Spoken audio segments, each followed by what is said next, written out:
Bank লুটেরাদের রক্ষা করতেই বাংলাদেশ ব্যাংকে সাংবাদিক প্রবেশে নিষেধাজ্ঞা দেওয়া হয়েছে বলে মন্তব্য করেছেন বিএনপির সিনিয়র যুগ্ম মহাসচিব রিজভী আহমেদ। নয়াপল্টনে দলের কেন্দ্রীয় কার্যালয়ের সামনে বিএনপি নেতা হাবিবুন নবী খান সোহেল এবং আব্দুল কাদের ভূঁইয়া জুয়েলের মুক্তির দাবিতে নেতাকর্মীরা মিছিল করে। এই মিছিল শেষে বিএনপির নেতা বলেন, ব্যাংক ডাকাত, ভূমিদস্যু, নদী দখলকারী সবাই ক্ষমতাসীন দলের। আওয়ামী লীগ নেতাকর্মীদের মানুষ হত্যা ও লুটপাটের ফ্রি লাইসেন্স দেওয়া হয়েছে বলেও দাবি করেন তিনি। বলেছেন, মহাদুর্নীতির খনি এখন নির্বাচন কমিশন ও ইভিএম প্রকল্প।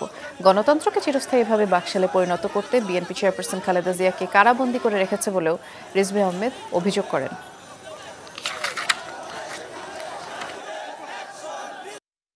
ওবায়দুল কাদের সাহেব আওয়ামী লীগ তলে তলে পিরিত সবার সাথে করে রাখেন, কারণ ওরা অবৈধ, ওরা সত্য কথা বলতে পারে না, ওদের কোনো আদর্শ নেই, ওদের আদর্শ হচ্ছে লুটপাট। শেখ হাসিনা উনি ঘুমের মধ্যে আছেন, উনি টের পাচ্ছেন না জনতা কতটা ক্ষুব্ধ, জনতা কতটা প্রস্তুত আপনার দিকে ধেয়ে গিয়ে আপনার সিংহাসন ধুলায় লুটিয়ে দিতে।